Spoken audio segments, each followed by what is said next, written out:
ರಾಜ್ಯದಾದ್ಯಂತ ಗೊಬ್ಬರಕ್ಕಾಗಿ ರೈತರು ಪರದಾಟವನ್ನು ಮಾಡ್ತಾ ಇದ್ದಾರೆ. ಗೊಬ್ಬರಕ್ಕಾಗಿ ಪ್ರತಿ ದಿನವೂ ಕೂಡ ರೈತರು ಅಲೆದಾಟವನ್ನು ಮಾಡ್ತಾ ಇದ್ದಾರೆ. ಮಳೆ ಗಾಳಿಯನ್ನ ಲೆಕ್ಕಿಸದೆ ಚಳಿಯಲ್ಲಿ ಮಲ್ಕೊಳ್ತಾ ಇದ್ದಾರೆ, ಕ್ಯೂನಲ್ಲಿ ನಿಂತ್ಕೊಳ್ತಾ ಇದ್ದಾರೆ ರೈತರು. ಆದರೆ ಸ್ಪಂದಿಸಬೇಕಾದಂಥವ್ರು ಮಾತ್ರ ಉಡಾಫೆ ಉತ್ತರಗಳನ್ನ ಕೊಡ್ತಾ ಇದ್ದಾರೆ. ಒಂದು ಮೂಟೆ ಯೂರಿಯಾಗೆ ದಿನಗಟ್ಟಲೆ ಕ್ಯೂ ನಿಲ್ಲಬೇಕಾದಂಥ ಪರಿಸ್ಥಿತಿ. ಈ ಬಾರಿ ಮುಂಗಾರು ಚೆನ್ನಾಗಾಗಿದೆ, ಬೆಳೆಯನ್ನ ಬೆಳ್ಕೊಂಡು ಅಟ್ಲೀಸ್ಟ್ ಇರುವಂತಹ ಸಾಲವನ್ನ ತೀರ್ಸ್ಕೊಳ್ಳೋಣ ಅಂತ ಅನ್ಕೊಂಡಿದ್ದಂಥ ರೈತರಿಗೆ ಮಣ್ಣನ್ನ ಎಸೆದಂತ ಆಗ್ತಾ ಇದೆ ಸರ್ಕಾರ. ರಾತ್ರಿ ಜಾಗರಣೆ ಮಾಡುವಂತ ಪರಿಸ್ಥಿತಿ ಇರುವಂತದ್ದು.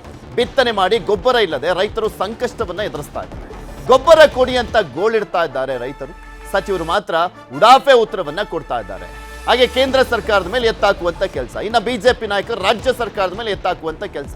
ಇವತ್ತು ರಾಜ್ಯದಾದ್ಯಂತ ಇಂದಿನಿಂದ ಬಿಜೆಪಿಯವರು ಪ್ರತಿಭಟನೆಯನ್ನ ಮಾಡಲಿಕ್ಕೆ ಮುಂದಾಗ್ತಾ ಇದ್ದಾರೆ. ಆಲ್ಮೋಸ್ಟ್ ಉತ್ತರ ಕರ್ನಾಟಕ ಭಾಗದಲ್ಲಿ ಎಲ್ಲಾ ಜಿಲ್ಲೆಗಳಲ್ಲೂ ಕೂಡ ಗೊಬ್ಬರದ ಸಮಸ್ಯೆ ಮನೆ ಮಾಡಿರುವಂಥದ್ದು. ಇಲ್ಲಿ ಈಗ ಆಲ್ರೆಡಿ JP ನಡ್ಡಾ ರಸಗೊಬ್ಬರ ಸಚಿವರು ಅವರಿಗೆ ಪತ್ರವನ್ನು ಬರೆದಿದ್ದಾರೆ ಮುಖ್ಯಮಂತ್ರಿಗಳು. ನಿಮಗೆ ತೋರಿಸ್ತಾ ಇದ್ವಿ ಯಾವ ರೀತಿಯಾಗಿ ರೈತರು ಕ್ಯೂ ನಿಂತ್ಕೊಂಡು ಪರದಾಟವನ್ನು ಮಾಡ್ತಾ ಇದ್ದಾರೆ ಅಂತ. ಗದಗ, ಕೊಪ್ಪಳ, ರಾಯಚೂರು, ಹಾವೇರಿ, ದಾವಣಗೆರೆ, ಯಾದಗಿರಿ ಆಲ್ಮೋಸ್ಟ್ ಉತ್ತರ ಕರ್ನಾಟಕ ಭಾಗದ ಎಲ್ಲ ಜಿಲ್ಲೆಗಳಲ್ಲೂ ಕೂಡ ಯೂರಿಯಾ ಗೊಬ್ಬರದ ಸಮಸ್ಯೆ ಎದುರಾಗಿರುವಂಥದ್ದು. ಇದನ್ನ ಕೇಳಿದ್ರೆ ಚಲುವರಾಯಸ್ವಾಮಿ ಅವರನ್ನ ಮಾರ್ಚ್ನಲ್ಲಿ ಚೆನ್ನಾಗಿ ಮಳೆ ಆಯಿತು, ಅದಾದಮೇಲೆ ಮಾರ್ಚ್, ಏಪ್ರಿಲ್, ಮೇ ಇಲ್ಲೆಲ್ಲ ಕಡೆನೂ ಕೂಡ ಈ ತಿಂಗಳುಗಳಲ್ಲಿ ಚೆನ್ನಾಗಿ ಮಳೆ ಆಗಿದೆ. ಆದರೆ ಬೇಗ ಡ್ಯಾಮ್ಗಳಲ್ಲಿ ನೀರನ್ನು ಕೊಟ್ಟಂಥ ಹಿನ್ನೆಲೆಯಲ್ಲೂ ಕೂಡ ಈ ಸಮಸ್ಯೆ ಎದುರಾಗಿದೆ ಅಂತ ಹೇಳ್ತಾ ಇದ್ದಾರೆ. ಗೊಬ್ಬರ ಸಮಸ್ಯೆ ಬಗ್ಗೆ ರೈತರು ಹೇಳ್ತಿರೋದೇನು, ಸಚಿವರ ಸಮರ್ಥನೆ ಏನು, ಬಿಜೆಪಿ ಆಕ್ರೋಶ ಏನು, ಒಮ್ಮೆ ನೋಡೋಣ.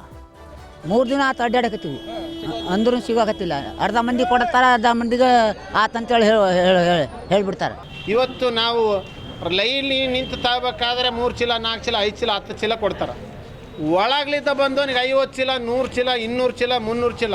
ಈ ವೀರಗೊಬ್ಬರ ಕೊಡಲಿಲ್ಲ ಅಂದ್ರೆ ಈ ಜೋಳಕ್ಕೆ ಜೋಳ ಬೆಳೆಯಂಗಿಲ್ಲ. ಯಾಕಂದ್ರೆ ನಾವು ಮುಂಗಾರಿಗಿಂದ ನೇಗಲ ಹೊಡೆದು ಬದುಕು ಮಾಡಿ ಬೀಜಕ್ಕೂ ಪರದಾಡಿದ್ವಿ. ಅವಾಗ ಒಟ್ಟ ರೈತರು ವಿರೋಧಿ ಸರ್ಕಾರ ಇದೆ. ಎಲ್ಲಾರ ತೊಗೊಂಬರಲಿ, ಒಟ್ಟು ನಮ್ಮ ರೈತರಿಗೆ ಗೊಬ್ಬರ ಕೊಡಬೇಕು. ವೀರಗೊಬ್ಬರ ರೇಟ್ 766 ರೂಪಾಯಿ, ಒಂದು ಅದಕ್ಕೆ ಲಿಂಕ್ ಅಂತ 650 ರೂಪಾಯಿ. ಆ ಲಿಂಕ್ ತೊಗೊಂಡ್ರೆ ವೀರಗೊಬ್ಬರ ಕೊಡ್ತಾರಂತೆ, ಆದರೆ ಡಬಲ್ ರೊಕ್ಕ ಹೊಂಟೈತ್ರಿ. ಬಿತ್ತನೆ ಬೇಗ ಪ್ರಾರಂಭ ಆಗಿದೆ. ಇದೆಲ್ಲ ಒತ್ತಡದಿಂದ ಒಂದೇ ಸರಿ ಜನರು ಯೂರಿಯಾ ಬೇಕು ಅನ್ನೋ ಒಂದು ಇದಕ್ಕೆ ಹೋಗ್ತಾ ಇದೆ. ಅದರಿಂದ ನಮಗೊಂದು ಸ್ವಲ್ಪ ಪ್ರಾಬ್ಲಮ್ ಇದೆ ಅಂದದನ್ನು ನೀವು ಅಷ್ಟು ಕಟ್ ಮಾಡಿ ಹಾಕ್ಬಿಡ್ತೀರಾ. ಅದಕ್ಕೆ ಎಕ್ಸ್ಪ್ಲನೇಷನ್ ಕೊಟ್ಟಿದ್ದು ಹಾಕಲ್ಲ. ಪಾಪ ಭಾಳ ಬುದ್ಧಿವಂತರು ಎಲೆಕ್ಟ್ರಾನಿಕ್ ಮೀಡಿಯಾದನ್ನ ಏನು ಮಾಡೋಕ್ಕಾಗುತ್ತೆ, ನಿಮ್ಮಲ್ಲಿ ಜಗಳ ಆಡೋಕ್ಕಾಗತ್ತಾ? ಮಂಡ್ಯದಲ್ಲಿ ನಾನು ಸಮಸ್ಯೆ ಇದೆ, ಇದನ್ನೇ ದೊಡ್ಡ ಚರ್ಚೆ ಮಾಡಿಬಿಟ್ಟಿದ್ದಾರೆ. ನಿಮ್ಮದೇ ಅಲ್ಲ, ಇವರೇ ಅಲ್ಲ. ಪಾಪ ಭಾಳ ಬುದ್ಧಿವಂತರು ಇವರು. ನಮ್ಮ ಇದು ಹಾಕಲ್ಲ, ನಾನೀಗ ಹೇಳಿದ್ದು ಹಾಕಲ್ಲ. ಅವನು ಮಾನ್ಯ ಮುಖ್ಯಮಂತ್ರಿಗಳು, ಕೃಷಿ ಸಚಿವರು ತಮ್ಮ ಕರ್ತವ್ಯವನ್ನು ಮರೆತು ಇವತ್ತು ರೈತರನ್ನ ಬೀದಿಗೆ ತರ್ತಕ್ಕಂಥ ಕೆಲಸವನ್ನ ಮಾಡ್ತಾ ಇದ್ದಾರೆ. ರಾಜ್ಯಾದ್ಯಂತ ನಾವು ನಮ್ಮ ಎಲ್ಲ ರೈತ ಮೋರ್ಚಾ ವತಿಯಿಂದ ಹೋರಾಟವನ್ನು ಕೂಡ ನಾವು ಕೈಗೊಳ್ತಾ ಇದ್ದೇವೆ ಪ್ರತಿ ಜಿಲ್ಲಾ ಕೇಂದ್ರಗಳಲ್ಲಿ. ಒಟ್ಟಲ್ಲಿ ನೋಡ್ತಾ ಇದ್ದೀವಿ ಕೃಷಿ ಸಚಿವರು ಎಂತ ಉಡಾಫೆ ಉತ್ತರವನ್ನ ಕೊಡ್ತಾ ಇದ್ದಾರೆ ಅಂತ. ಇದರಲ್ಲೂ ಕೂಡ ಕಚಡ ರಾಜಕೀಯ. ಒಂದು ಬಿಜೆಪಿ ಮೇಲೆ ಎತ್ತಾಕೋದು, ಬಿಜೆಪಿಯವರು ಕಾಂಗ್ರೆಸ್ ಮೇಲೆ ಎತ್ತಾಕುವಂತ ಕೆಲಸ. ಸಮಸ್ಯೆಯನ್ನ ಬಗೆಹರಿಸ್ರಪ್ಪ ಅಂದ್ರೆ ಸಮಸ್ಯೆಯನ್ನೇ ಬಂಡವಾಳ ಮಾಡ್ಕೊಂಡು ರಾಜಕಾರಣ ಮಾಡ್ತಿದ್ದಾರೆ. ದೇಶದ ಬೆನ್ನೆಲುಬು ರೈತ ಅಂತ ಹೇಳ್ತಾರೆ. ಎಲ್ಲ ರಾಜಕೀಯ ಪಕ್ಷಗಳು, ನಾಯಕರುಗಳು ಕೂಡ ಭಾಷಣ ಇದೇ ಆಗಿರುತ್ತೆ. ಆದರೆ ರೈತರ ವಿಚಾರದಲ್ಲಿ ಯಾವುದೇ ಸರ್ಕಾರಗಳಿರಲಿ, ಯಾವುದೇ ಪಕ್ಷಗಳು ಯಾರೂ ಕೂಡ ಯಾಕೋ ತಲೆ ಕೆಡಿಸ್ಕೊಳ್ತಿಲ್ಲ. ರೈತ ಈ ದೇಶಕ್ಕೆ ಅನ್ನ ಕೊಡಲಿಲ್ಲ ಅಂತೇಳಿ ಯಾವ ಇಂಜಿನಿಯರು, ಡಾಕ್ಟ್ರು, ಸರ್ಕಾರ ವ್ಯವಸ್ಥೆ ಯಾವುದೂ ಇರಲ್ಲ. ಅವನ ಬಗ್ಗೆ ಯಾರೂ ಕೂಡ ಕಾಳಜಿ ವಹಿಸಲ್ಲ. ನಿಮಗೆ ಗಾಡ್ಸ್ ಗ್ರೇಸ್ ಈ ಸರಿ ವಾಡಿಕೆಗಿಂತ ಮೊದಲೇ ಮಳೆ ಆಗಿದೆ. ವಾಡಿಕೆಗಿಂತ ಮೊದಲೇ ಮಳೆ ಆದ ತಕ್ಷಣ ಏನು ಮಾಡಬೇಕಾಗ ಸರ್ಕಾರಗಳು, ಕೃಷಿ ಸಚಿವರು ಮತ್ತು ಕೃಷಿ ಇಲಾಖೆ ಅಧಿಕಾರಿಗಳು, ಆಯಾ ಜಿಲ್ಲೆಯ ಕೃಷಿ ಇಲಾಖೆ ಅಧಿಕಾರಿಗಳು ಏನು ಮಾಡಬೇಕಂತ ಹೇಳಿದ್ರೆ ಗೊಬ್ಬರ ದಾಸ್ತಾನು. ಯಾಕಂದರೆ ವಾಡಿಕೆಗಿಂತ ಮಳೆ ಆದರೆ ನಿಮಗೆ ಅಗ್ರಿಕಲ್ಚರ್ ಮಾಡೋರಂಥವ್ರು ಜಾಸ್ತಿ ಆಗ್ತಾರೆ. ನಿಮಗೆ ಮುಂಗಾರು ಹಂಗಾಮಿನ ಕೃಷಿ ಬೆಳೀಲಿಕ್ಕೆ ಜನರು ಜಾಸ್ತಿ ಆಗ್ತಾರೆ. ಯಾಕಂದರೆ ಎಲ್ಲ ಕಡೆ ಮಳೆ ಬೀಳೋದ್ರಿಂದ ಎಲ್ಲರೂ ಜೋಳ ಬೇರೆ ಬೆಳೆಗಳನ್ನು ಬೆಳೆಯೋಕ್ಕೆ ಆರಂಭಿಸ್ತಾರೆ. ನಮ್ಮ ರಾಜ್ಯದಲ್ಲಿ ಅಂಥ ಸಂದರ್ಭದಲ್ಲಿ ಹೆಚ್ಚಿನ ಗೊಬ್ಬರ ಬೇಕಾಗುತ್ತೆ. ಆಗ ಏನು ಮಾಡಬೇಕು, ಒಂದು ಅಧಿಕಾರಿಗಳು ಸಭೆ ನಡೆಸಿ ಕೇಂದ್ರಕ್ಕೆ ಕೂಡಲೇ ಬೇಡಿಕೆಯನ್ನು ಇಡಬೇಕು. ಆದರೆ ಆ ಕೆಲಸವನ್ನು ಅಧಿಕಾರಿಗಳು ಮತ್ತು ಸಚಿವರು ಮಾಡಿಲ್ಲ. ಮೊದಲನೇ ಪಾಯಿಂಟು. ಎರಡನೇದಾಗಿ ನಮಗೆ ಗೊಬ್ಬರ ದಾಸ್ತಾನು ಇರ್ತಕ್ಕಂಥದ್ದು ಸುಮಾರು 6.5 ಲಕ್ಷ ಮೆಟ್ರಿಕ್ ಟನ್ ಇರ್ತಕ್ಕಂಥದ್ದು. ಆದರೆ ಅಗತ್ಯ ಇರ್ತಕ್ಕಂಥದ್ದು 8.5 ಲಕ್ಷ ಮೆಟ್ರಿಕ್ ಟನ್. ನಿಮಗೆ ಉಳಿದಂಥ 1.5 ಲಕ್ಷ ಮೆಟ್ರಿಕ್ ಟನ್ನನ್ನು ಒದಗಿಸಬೇಕು. ಆ ಒದಗಿಸುವ ಕೆಲಸವನ್ನು ರಾಜ್ಯ ಸರ್ಕಾರ ಮಾಡಿಲ್ಲ. ಕೇಂದ್ರ ಸರ್ಕಾರಕ್ಕೆ ಅದೇನು ಹೇಳ್ತಾರಲ್ಲ, ಗಡ್ಡಕ್ಕೆ ಬೆಂಕಿ ಬಿದ್ದಾಗ ಬಾವಿಯನ್ನು ಉಡ್ಕೊಂಡು ಹೋಗಿದ್ರು ಅಂತೇಳಿ ಅಂಥ ಸ್ಥಿತಿ ಮಾಡಿರ್ತಕ್ಕಂಥದ್ದು. ಮತ್ತು ರಾಜ್ಯ ಸರ್ಕಾರಗಳಿಗೆ ಕೇಂದ್ರ ಸರ್ಕಾರ ಇಂಥ ಗೊಬ್ಬರ ಸಮಸ್ಯೆ ಆಗುತ್ತೆ ಎಂಬ ಕಾರಣಕ್ಕಾಗಿ ನ್ಯಾನೋ ಗೊಬ್ಬರವನ್ನು ಇಂಟ್ರೊಡ್ಯೂಸ್ ಮಾಡಿದೆ. ನ್ಯಾನೋ ಗೊಬ್ಬರ ಸುಮಾರು 3 ರಿಂದ 4 ಮೂಟೆಗೆ 1 ಬಾಟ್ಲು ನ್ಯಾನೋ ಲಿಕ್ವಿಡ್ ಇದೆ, ಅದು ಸಮ. ಅದನ್ನು ರಾಜ್ಯ ಸರ್ಕಾರಗಳು ರೈತರಿಗೆ ಅದು ಪರಿಣಾಮಕಾರಿ ಕೂಡ ಆಗಿರ್ತಕ್ಕಂಥದ್ದು. ರಾಜ್ಯ ಸರ್ಕಾರಗಳು ಅದರ ಬಗ್ಗೆ ಅವೇರ್ನೆಸ್ ಮಾಡಬೇಕು, ರೈತರಿಗೆ ಇದನ್ನು ಕೊಡಬೇಕು, ಈ ಥರದ್ದು ಆಗ್ತಿರ್ತಕ್ಕಂಥ. ಆದರೆ ನ್ಯಾನೋ ಗೊಬ್ಬರದ ಬಗ್ಗೆ ಕೂಡ ತಲೆ ಕೆಡಿಸ್ಕೊಂಡಿಲ್ಲ. ಈಗ ಭಾರತೀಯ ಜನತಾ ಪಕ್ಷ ಇದನ್ನು ರಾಜಕೀಯವಾಗಿ ಮಾಡ್ಕೊಂಡಿರ್ತಕ್ಕಂಥ ಆಯಿತು, ಅದು ರಾಜಕೀಯ ಪಕ್ಷವಾಗಿ ಅವ್ರು ರಾಜಕೀಯ ಹೋರಾಟವನ್ನು ಮಾಡಲಿ. ಅಟ್ ದ ಸೇಮ್ ಟೈಮ್ ಅವರು ಕೂಡ ಈಗ ಕೊರತೆ ಆಗಿರ್ತಕ್ಕಂಥ ಗೊಬ್ಬರ ಕೊಡಿಸುವ ಪ್ರಯತ್ನ ಮಾಡಿ ರೈತರ ಪರವಾಗಿ ನಿಲ್ಲ. ಒಂದು ಕಡೆ ಹೋರಾಟದ ಮುಖಾಂತರ ಸರ್ಕಾರವನ್ನು ಎಚ್ಚರಿಸಲಿ, ಆ ಮುಖಾಂತರ ಕೇಂದ್ರ ಸರ್ಕಾರದ ಬಳಿ ಮನವಿ ಮಾಡ್ಕೊಂಡು ಗೊಬ್ಬರ ಕೊಡಿಸುವ ಪ್ರಯತ್ನವನ್ನು ಮಾಡಿದರೆ ಎಲ್ಲೊಂದು ಕಡೆ ಅದು ಅವರ ಹೋರಾಟಕ್ಕೂ ಸಾರ್ಥಕ ಆಗುತ್ತೆ ಮತ್ತು ಅವ್ರು ರೈತರ ಪರವಾಗಿದ್ದಾರೆ ಅನ್ನೋದು ಕೂಡ ನಮ್ಮ ಕಣ್ಣು ಮುಂದೆ ಕಾಣುತ್ತೆ. ಇದು ಒಂದು ಭಾಗ.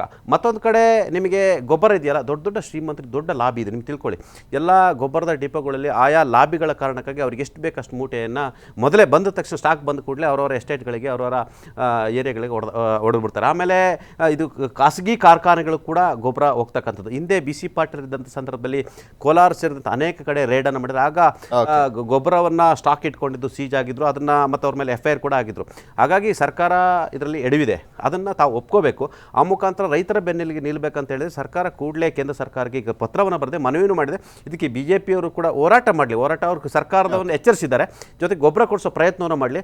ಹಾಗಾಗಿ ರೈತ ಉಳಿದ್ರೆ ನಾವೆಲ್ಲರೂ ಉಳಿತೀವಿ ಅನ್ನೋದು ನಮ್ಮ ಮಾತು. CM ಬರೀ ಪತ್ರ ಬರೆದು ಸುಮ್ ಕೂತ್ಕೊಂಡ್ರೆ ಆಗಲ್ಲ, ಕೃಷಿ ಸಚಿವರು ಇಲ್ಲೇ ಕೂತ್ಕೊಂಡು ಸ್ಟೇಟ್ಮೆಂಟ್ ಕೊಟ್ಟರೆ ಆಗಲ್ಲ. ಅಲ್ಲಿ ಒಂದು ನಿಯೋಗ ತಗೊಂಡೋಗಿ ಹೆಂಗಿದ್ರು ಸಂಸತ್ ಅಧಿವೇಶನ ನಡೀತಾ ಇದೆ, ಸಂಸದರು ಕೂಡ ಇರ್ತಾರೆ, ಒಂದು ಮಾತನಾಡಿದ್ರು ಆಗುತ್ತೆ. ಮತ್ತೊಂದು ಕಡೆ ಬರೀ ಎಲ್ಲವನ್ನೂ ಸರ್ಕಾರ ಮಾಡಬೇಕು ಅಂತಲ್ಲ, ಈವನ್ BJP ಸಂಸದರು ಅತಿ ಹೆಚ್ಚಾಗಿ ಆಯ್ಕೆ ಆಗಿದ್ದಾರೆ, ಅವ್ರ ಮೇಲೆ ಒಂದು ನಂಬಿಕೆ ಇಟ್ಕೊಂಡು ಮೋದಿ ಸರ್ಕಾರ ಏನೋ ಮಾಡುತ್ತೆ ಅನ್ನುವಂಥ ನಂಬಿಕೆ ಕೂಡ ರೈತರಿಗಿದೆ. ಆದರೆ ಇವ್ರು ಏನು ಮಾಡ್ದಲ್ಲೇ ತೆಪ್ಪಕ್ಕೆ ಕೂತ್ಕೊಂಡಿದ್ದಾರೆ, ನಡುಬಗ್ಗಿಸ್ಕೊಂಡು ಕೂತ್ಕೊಳ್ಳೋದಷ್ಟೇ. ಪೃಥ್ವಿ, ಒಂದು ವಿಚಾರದಲ್ಲಿ ಥ್ಯಾಂಕ್ಸ್ ಟು ಚೆಲುವರಾಯಸ್ವಾಮಿ ಅವರು, ಯಾಕಂತಂದರೆ ಅವರು ನ್ಯೂಸ್ 18 ಅವರು ಒಂದು ಚಾನಲ್ ಅವರು ಎಲೆಕ್ಟ್ರಾನಿಕ್ ಮೀಡಿಯಾ ಅಂತೇಳಿ ಒಂದು ಚಾನಲ್ ಅವರು ಇದನ್ನು ದೊಡ್ಡದಾಗಿ ಮಾಡ್ತಾ ಇದ್ದೀರಾ ಅಂತ ಹೇಳಿದ್ರು. ಹೌದು, ನಾವು ಜನಪರವಾಗಿ ಮಾಡೋರೆ, ನಮ್ಮ ಸುದ್ದಿ ಸಾರಾಂಶ ಜೀವಾಳ ಎಲ್ಲವೂ ಕೂಡ ಜನಪರ ವರದಿಗಳೇ, ಅದನ್ನೇ ನಾವು ಮಾಡಿದ್ದೀವಿ.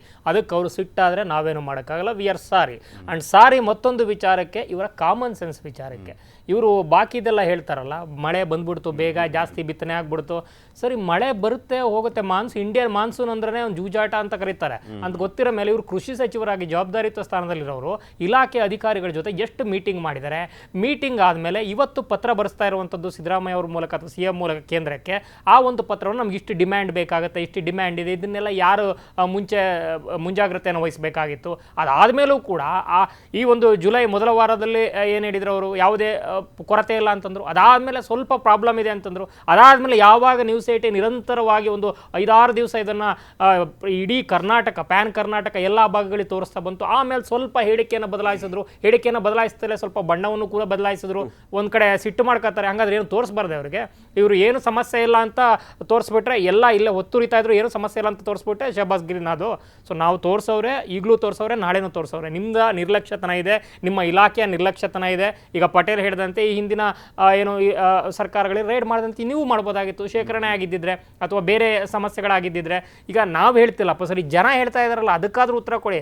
ಏನು ಪ್ರಾಬ್ಲಮ್ ಇಲ್ಲ ಅಂತಂದರೆ ಅಕ್ರಾಸ್ ಕರ್ನಾಟಕ, ಕಲಬುರಗಿ, ಗದಗ, ಕೊಪ್ಪಳ, ಬಾಕಿ ನಾರ್ತ್ ಕರ್ನಾಟಕಲ್ಲೆಲ್ಲ ಹಾಹಾಕಾರ ಇದೆ. ಹಂಗೆ ರೈತರು ಎಲ್ಲಿ ಹೋಗ್ಬೇಕು, ಅವರು ಪೈರನ್ನು ಹಿಡಿದು ತೋರಿಸ್ತಾ ಇದ್ದಾರೆ. ಈ ಜೋಳಕ್ಕೆ ಹಾಕಲಿಲ್ಲ ಅಂತಂದರೆ ಏನು ಬಂತು ಅಂತ. ಹಂಗಾದ್ರೆ ಅವ್ರು ಇಷ್ಟು ತಿಂಗಳು ಮಾಡಿದ್ದೆಲ್ಲ ವ್ಯರ್ಥ ಅಲ್ವಾ? ಅದಕ್ಕೆ ಯಾರು ಕೂಲಿ ಕೊಡ್ತಾರೆ? ಅವರೇ ದುಡಿಬೇಕು, ಅವರೇ ತಿನ್ನಬೇಕು. ಇವ್ರ ಥರ ಏನು ಸರ್ಕಾರದ ಟ್ಯಾಕ್ಸ್ ದುಡ್ಡಲ್ಲೇನು ಮಜಾ ಮಾಡಲ್ಲ, ಇಲಾಖೆಗಳಲ್ಲಿ ಪರ್ಸೆಂಟೇಜ್ಗಳಲ್ಲೇನು ಮಜಾ ಮಾಡಲ್ಲ.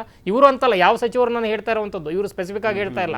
ಇನ್ನು ಅದರ ಆಚೆಗೆ ಇವರು ಇಷ್ಟೆಲ್ಲ ಮಾತನಾಡೋರು ಎಷ್ಟು ಸಭೆಗಳನ್ನು ಮಾಡಿದ್ದಾರೆ, ಮುಂಜಾಗ್ರತೆಗಳನ್ನು ಮಾಡ್ಕೊಂಡಿದ್ದಾರೆ, ಮುನ್ನೆಚ್ಚರಿಕೆಗಳನ್ನು ತಗೊಂಡಿದ್ದಾರೆ. ಇದೇ ಪತ್ರವನ್ನು ಯಾಕೆ ಅಥವಾ ಇದೇ ಒಂದು ವಿಚಾರವನ್ನು, ಸಂದೇಶವನ್ನು ಯಾಕೆ ಮುಂಚೆ ಕೇಂದ್ರ ಸರ್ಕಾರ ಕಳಿಸ್ತಿಲ್ಲ? ಈಗ BJP ಅವರು ರಾಜಕೀಯ ಮಾಡ್ತಾರೆ, ರಾಜಕೀಯ ಇರೋದೇ ಪ್ರತಿಪಕ್ಷ ರಾಜಕೀಯ ಮಾಡೋಕ್ಕೆ. ಇವರು ಅವಕಾಶವನ್ನು ಕೊಟ್ಟಿದ್ದ್ಯಾಕೆ? ಇಷ್ಟು ತಡವಾಗಿ ಎಚ್ಚೆತ್ಕೊಂಡಿದ್ದ್ಯಾಕೆ? ಇದನ್ನು ಅವ್ರು ಆತ್ಮಾವಲೋಕನ ಮಾಡ್ಕೊಳ್ಳಲ್ಲ. ಅದು ಬಿಟ್ಟು ಬಾಕಿಯವ್ರನ್ನೆಲ್ಲ ಏನೋ ಪಾಯಿಂಟ್ ಔಟ್ ಮಾಡ್ತಾರೆ. ಸೊ ಈ ವಿಚಾರದಲ್ಲಿ ಇನ್ನೂ ಒಂದು ಕಾಣಿಸ್ತಾ ಇದೆ, ಇವರು ಅಂತಲ್ಲ ಬಹುತೇಕ ಸಚಿವರಿಗೆ ಸೆಪ್ಟೆಂಬರು, ನವಂಬರು, ಅಕ್ಟೋಬರು ಅಂತೆಲ್ಲ ಕ್ರಾಂತಿ ಗುಮ್ಮ ಇರೋದ್ರಿಂದ ಬೇಗ ಫೈಲ್ ಕ್ಲಿಯರೆನ್ಸ್ಗಳು ಮಾಡ್ಕೊಳ್ಳೋಣ ಅನ್ನೋದ್ರಲ್ಲಿ ಆಸಕ್ತಿ ಇದೆಯಾ ಅಥವಾ ಟೆನ್ಷನ್ ಇದೆ ಹೊರತು ಇಲಾಖೆ ಜವಾಬ್ದಾರಿಗಳ ಬಗ್ಗೆ ಆಸಕ್ತಿ ಅಥವಾ ಆ ಒಂದು ಒತ್ತಡ, ಕಾಳಜಿ ಏನೂ ಇಲ್ಲ. ಅದು ಇದರಲ್ಲೇ ಕಾಣಿಸ್ತಾ ಇದೆ. It's A sheer failure of ಏನು ಈ ಒಂದು ಕೃಷಿ ಸಚಿವರದು ಮತ್ತು ಆ ಒಂದು ಇಲಾಖೆಯದ್ದು ಮತ್ತು ಅಧಿಕಾರಿಗಳದ್ದು.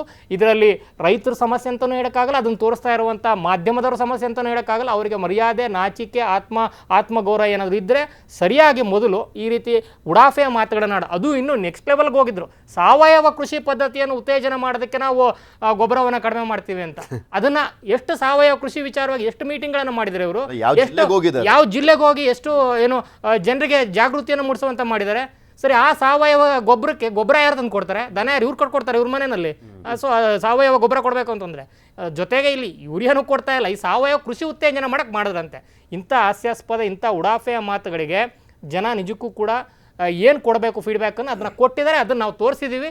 ಮತ್ತು ಒಂದ್ಸಲ ಅವ್ರಿಗೆ ಸಿಟ್ಟು ಬಂದರೆ we are very sorry. Okay, ಧನ್ಯವಾದ ಮಧು ಹಾಗೆ ಪಟೇಲ್ ಇಷ್ಟೊತ್ತಂಗ ಜಾಯ್ನ್ ಆಗಿ ವಿಶ್ಲೇಷಣೆ ಮಾಡಿದ್ದಕ್ಕೆ. ಇದಾಗಿತ್ತು ಇವತ್ತಿನ ಮಾತುಕತೆ. ನೋಡ್ತಾರೆ ನ್ಯೂಸ್ 18, ಜಾಲ ನಮ್ಮದು, ಬಲ ನಿಮ್ಮದು.